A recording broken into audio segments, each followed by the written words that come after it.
स्वागत है आप सभी का हमारे YouTube चैनल में। और आज हम मेडिवल इंडिया से करने वाले हैं द दिल्ली सल्तनत चैप्टर 8। सबसे पहला क्वेश्चन है एक्सरसाइज का कि who was the founder of the slave dynasty in India. Slave dynasty का फाउंडर कौन था और give the other name of the dynasty. तो जो स्लेव डायनेस्टी के फाउंडर थे कुतुबुद्दीन ऐबक। तो Qutubuddin Aibak was the founder of slave dynasty and the other name of this dynasty was Mamluk.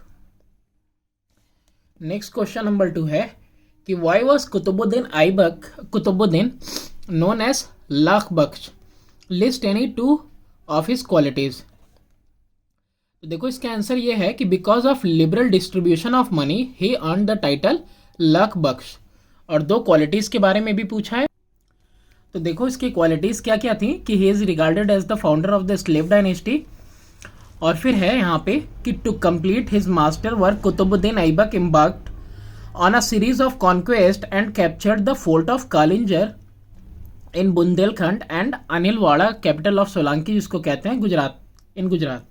और इसके अलावा being a brave and capable military general Qutubuddin Aibak जो है was a man of letters.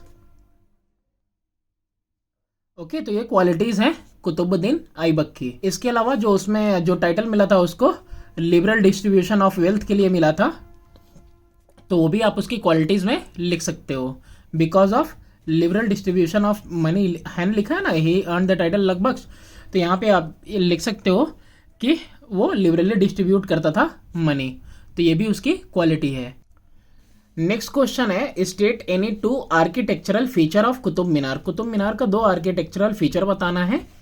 Page number 74 पे text book में है।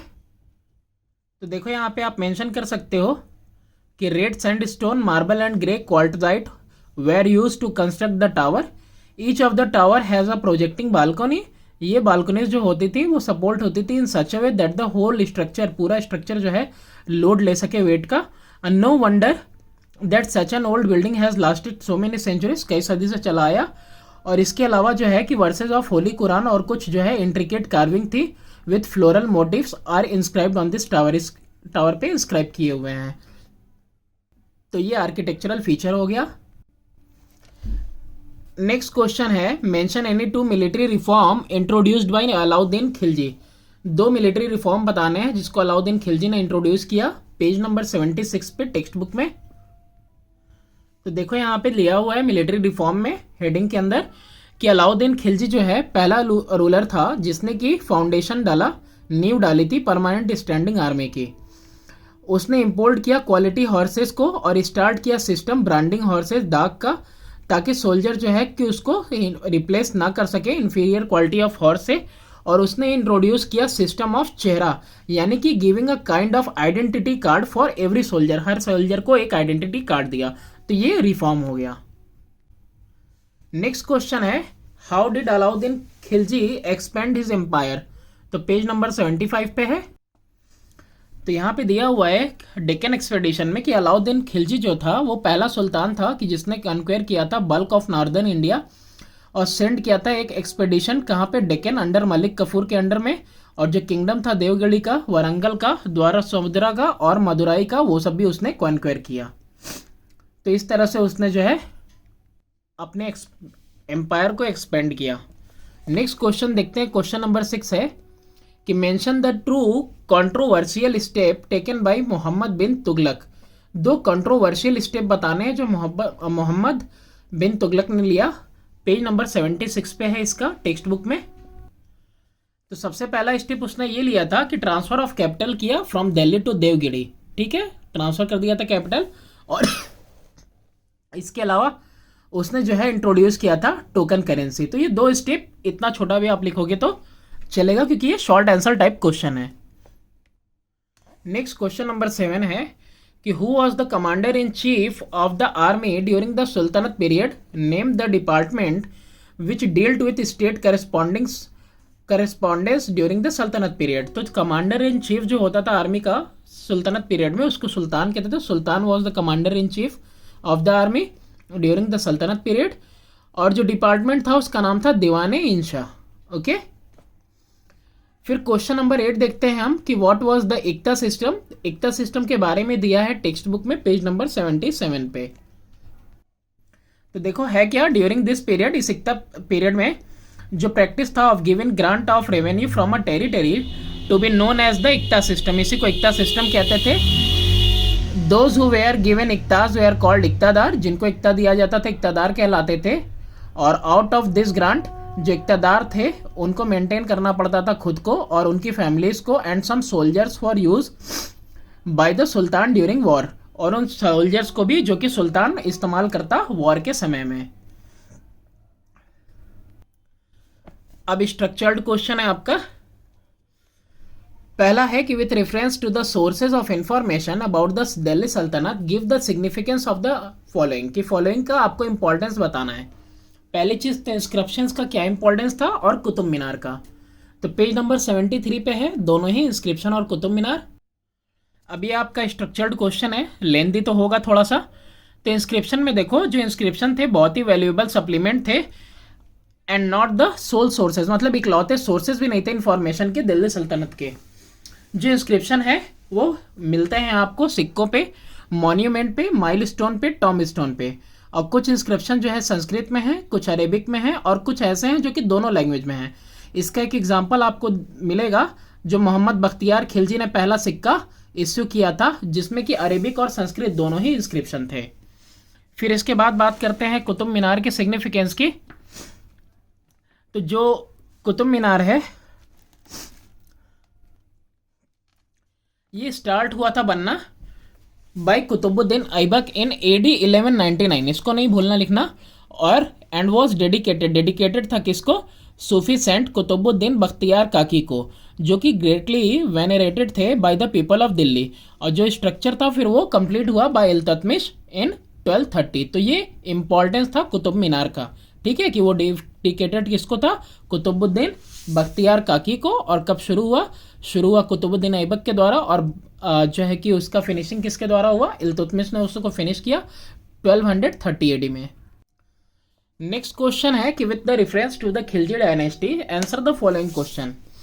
पहला कह रहा है कि what were the step taken by Alauddin Khilji to regulate prices को रेगुलेट करने के लिए अलाउद्दीन खिलजी ने क्या स्टेप लिए।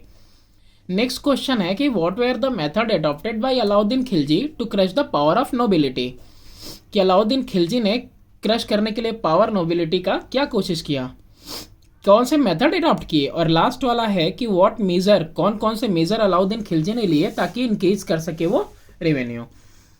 तो पेज नंबर 75 और 76 पे आंसर देखते हैं हम। मार्केट के रेगुलेशन के लिए देखो क्या किया, फिक्स किया उन्होंने, यहाँ से शुरू करना, ही फिक्स्ड, उन्होंने फिक्स किया।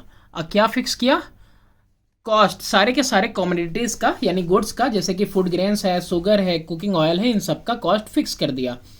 और इस पर्पस के लिए उन्होंने 3 मार्केट बनाए दिल्ली के अंदर। एक मार्केट फूड ग्रेन का, दूसरा मार्केट कॉस्टली क्लोथ के लिए और तीसरा मार्केट हॉर्सेस के लिए, गुलामों के लिए और कैटल के लिए। हर एक मार्केट जो था वो put under the charge of एक कंट्रोलर हुआ करता था जिसको बोलते थे शाना। वो कंट्रोलर होता था मार्केट का। और बहुत ही स्ट्रिक्ट पनिशमेंट दिया जाता था for cheating and underweighing of goods, यानी कि कोई खराब अगर तौलता था तो उसको जो है कि बहुत ही स्ट्रिक्ट पनिशमेंट दिया जाता था। फिर उसके बाद नोबिलिटी वाली बात जो कर रहा था, तो यहाँ पे देखो, जब अलाउद्दीन खिलजी जो है केम टू थ्रोन, उनको फेस करना पड़ा बहुत सारे रिबेलियंस को जो कि नोबल्स थे। तो इन्होंने बहुत सारे नंबर ऑफ मेजर यानी स्टेप्स लिए ताकि उनके पावर को ये क्रश कर सकें, जिसमें सबसे पहला है कि नोबल को उन्होंने नहीं अलाउ किया ताकि वो होल्ड कर सके पार्टीज या फिर फेस्टिविटीज या फिर फॉर्म कर सके मैरिज अलायंसेस बिना परमिशन के सुल्तान के। और क्या बाउंडेशन लगाया नोबल्स के ऊपर। फिर देखो इन्होंने यूज ऑफ वाइन और इंटॉक्सिकेंट उसको जो है कि बैन कर दिया उन्होंने। और फिर गैम्बलिंग को जो है फॉरबिडन कर दिया और गैम्बलर्स जो होते थे उनको सिवियरली पनिश किया गया। इन्होंने स्टॉप कर दिया पे करना सोल्जर्स इनलैंड और इंट्रोड्यूस किया कैश सैलरीज। ठीक है, अब ज़मीनें नहीं दी जाएंगी बल्कि कैश में सैलरी दी जाएगी। इसके अलावा इन्होंने इस्टेब्लिश किया एक इफिशिएंट स्पाई सिस्टम, जासूसी वाला सिस्टम, ताकि वो एक चेक रख सके, कंट्रोल रख सके एक्टिविटीज़ ऑफ द नोबल्स पे। तो इस तरह से उन्होंने काम किया ताकि वो नोबल्स के पावर को क्रश कर सकें। अब इसके बाद रेवेन्यू जनरेट करने के लिए क्या किया, तो यहाँ पे देखो रेवेन्यू रिफॉर्म में ये पूरा पैराग्राफ लिखना होगा। आप इसको खुद से छोटा कर सको तो कर सकते हो, इट डिपेंड्स ऑन यू। हम तो बस आपको इंडिकेट कर दे रहे हैं कि कहाँ पे दिया हुआ है ये आंसर। और वैसे भी स्ट्रक्चर्ड है तो लेंदी आंसर तो होना ही चाहिए थोड़ा बहुत। अलाउद्दीन खिलजी ने इंट्रोड्यूस किया बहुत सारे इंपॉर्टेंट मेजर ताकि मैक्सिमम रिवेन्यू आ सके। इन्होंने सारे के सारे ज़मीनों को ले आए अपने कंट्रोल में, डायरेक्ट कंट्रोल में। इन्होंने इंट्रोड्यूस किया प्रैक्टिस मेजर करने का लैंड को, और फिक्स किया स्टेट शेयर अकॉर्डिंगली, उसी के हिसाब से स्टेट को कितना शेयर मिलना चाहिए वो फिक्स कर दिया लैंड का। और इन्होंने इंक्रीज कर दिया लैंड रिवेन्यू 1/3 से 1/2 पे, और डिमांड किया to be paid in cash and not in kind. Kind में नहीं चाहिए, मतलब कैश में पे करना है। और इन्होंने अपॉइंट किया था इसके लिए स्पेशल ऑफिसर ताकि वो कलेक्ट कर सके लैंड रिवेन्यू। तो इस तरह से उन्होंने रेवेन्यू रिफॉर्म किया ताकि जो है कि इंक्रीज हो सके उनकी रेवेन्यू। नेक्स्ट क्वेश्चन नंबर 3 है स्ट्रक्चर्ड में कि with reference to the reign of Mohammad bin Tughlaq explain the following. उन्होंने अटेम्प्ट किया his attempt to transfer the capital from Delhi to Daulatabad, इसको एक्सप्लेन करना है। फिर इंट्रोडक्शन ऑफ टोकन करेंसी को भी एक्सप्लेन करना है, और जो ये टैक्सेशन इंक्रीज किया गया था दोआब में और उससे क्या कंसिक्वेंसेस निकल के आए, उसका क्या परिणाम हुआ, वो भी आपको बताने हैं। पेज नंबर 76 पे तीनों आंसर आपको मिलेंगे। तो सबसे पहले बात करें ट्रांसफ़र ऑफ कैपिटल। तो जब ट्रांसफ़र किया उन्होंने कैपिटल दिल्ली तो देवगिरी, तो जब मोहम्मद बिन तुगलक जो है उनका राइन था एम्पायर का, तो वो फैल रहा था, साउथ में भी फैला, तो इन्होंने शिफ्ट किया अपना कैपिटल देवगिरी से नियर मॉडर्न औरंगाबाद और रीनेम किया उसको दौलताबाद। और इन्होंने ऐसा क्यों किया, इसके लिए कुछ रीज़न थे। वो ये थे कि दौलताबाद जो था वो सेंट्रली लोकेटेड था, जहाँ पे वो कंट्रोल कर सकते थे डेक्कन टेरिटरीज़ को। फिर उसके बाद दिल्ली जो है कि ग्रिप में होता और ग्रिप में था सेवियर फेमिन के, और दिल्ली था वो कॉन्स्टेंटली थ्रेटेंड हो रहा था मंगोल इन्वेजन से।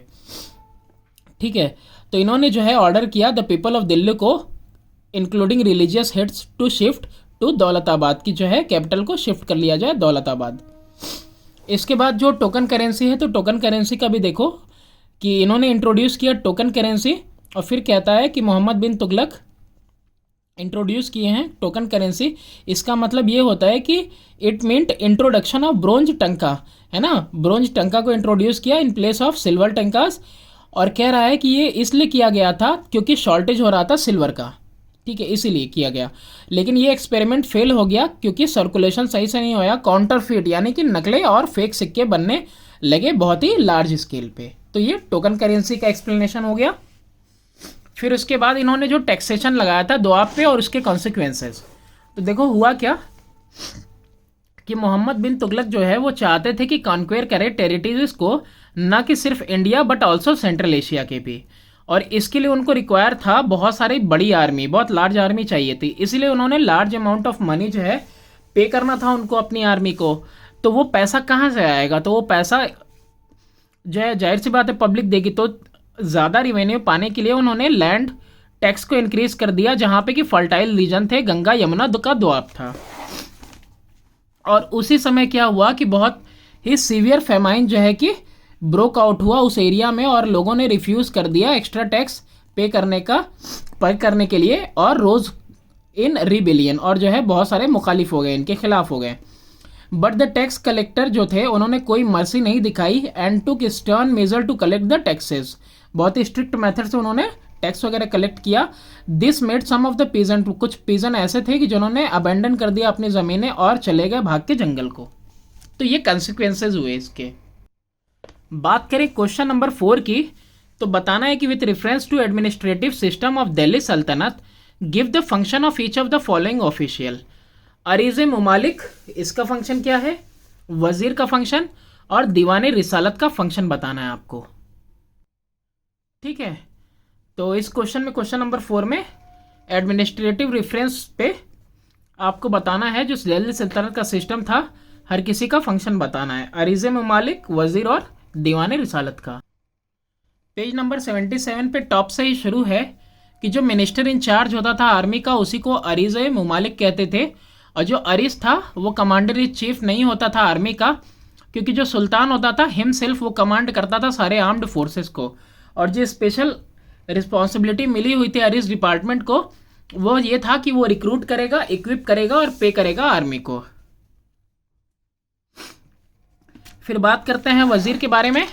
तो वजीर के लिए देखो नीचे दिया हुआ है कि जो की फिगर था एडमिनिस्ट्रेशन में वो था वजीर, जो एक्ट करता था जिस तरह से प्राइम मिनिस्टर एक्ट करता है, और जो वजीर है वो सुपरवाइज करता था work of the other officials, दूसरे ऑफिशियल्स का वर्क सुपरवाइज करता था वजीर। फिर उसके बाद दीवान रिसालत की बात करें तो जो दीवान रिसालत थी वो डील करती थी रिलीजियस मैटर्स से, और वो प्रिसाइड की जाती थी ओवर द चीफ सदर से, जो कि जनरली एक लीडिंग काजी हुआ करता था। तो ये हो गया तुम्हारा दीवान रिसालत भी। क्वेश्चन नंबर 5 है कि स्टडी करना है इस पिक्चर को। ये पिक्चर जो दिया हुआ है कुतुब मीनार का दिया हुआ है। अब कह रहा है कि who began erecting this monument, who completed it, where it is located.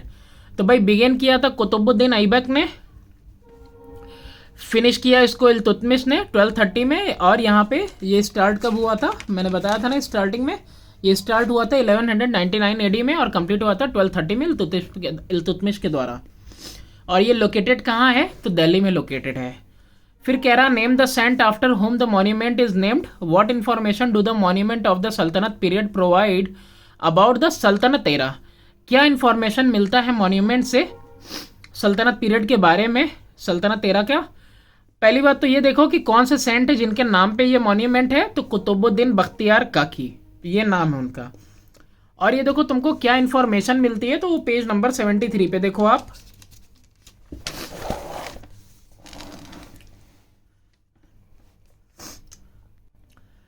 तो मॉन्यूमेंट क्या हुआ है कि जो मॉन्यूमेंट है, तो देखो मॉन्यूमेंट रिवील करते हैं, यहां से ये देखना मॉन्यूमेंट रिवील करते हैं द कल्चरल ट्रेंड उस पीरियड के बारे में, बट और जो है ऑल्सो द लिविंग कंडीशन, और लिविंग कंडीशन के बारे में, फेथ और बिलीफ कैसा था उनका, और socio cultural outlook of the ruler, social cultural outlook जो है रूलर्स के बारे में, ये सब चीज़ें जो है वहाँ की मॉन्यूमेंट्स बताती हैं। ये चीज़ें जो है कि सल्तनत एरा के बारे में आपको पता चलता है उस जमाने के जो भी मॉन्यूमेंट्स बने हुए हैं उनसे। अब यहाँ पे लास्ट पार्ट में कह रहा है mention any 4 architectural feature of the monument, Qutub Minar के बारे में ही है कि 4 आर्किटेक्चरल फीचर बताने हैं। ठीक है, तो अब ये लास्ट वाला क्वेश्चन देते हैं कि 4 आर्किटेक्चरल फीचर बताने हैं हमको किसके, इस मॉन्यूमेंट के, यानी कि कुतुब मीनार के। तो देखो पेज नंबर 73 पे बॉटम में शुरू है कि जब ओरिजिनली कंप्लीट हुआ था तो ये हाइट तक गया था 71.4 मीटर तक, 4 स्टोरीज तक।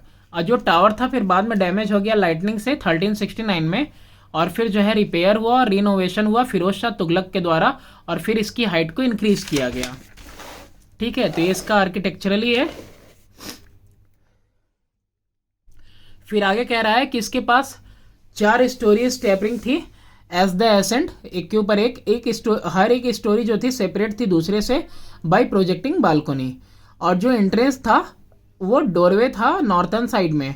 और इसके अलावा देखो छोटे छोटे लिख सकते हो कि रेड सैंडस्टोन, मार्बल और ग्रे क्वार्टजाइट का यूज़ किया गया था टावर को कंस्ट्रक्ट करने में। तो आपको 4 ही लिखने हैं, तो 4 कोई से भी आप लिख सकते हो। बाकी ये भी है versus from the Holi Quran, और कुछ इंट्रिकेट कार्विंग की गई थी, फ्लोरल मोटिव्स वो सब इंस्क्राइब्ड है इस टावर पे। तो आई होप आपको समझ में आया होगा। तो feel free to visit our channel और प्लीज़ इसको सब्सक्राइब करना और शेयर करना। और अभी जो है कि मौसम चेंज होने की वजह से तबीयत काफ़ी ख़राब है, तो इसलिए मैं वीडियोज़ नहीं अपलोड कर पा रहा हूँ, but soon I will try to do so.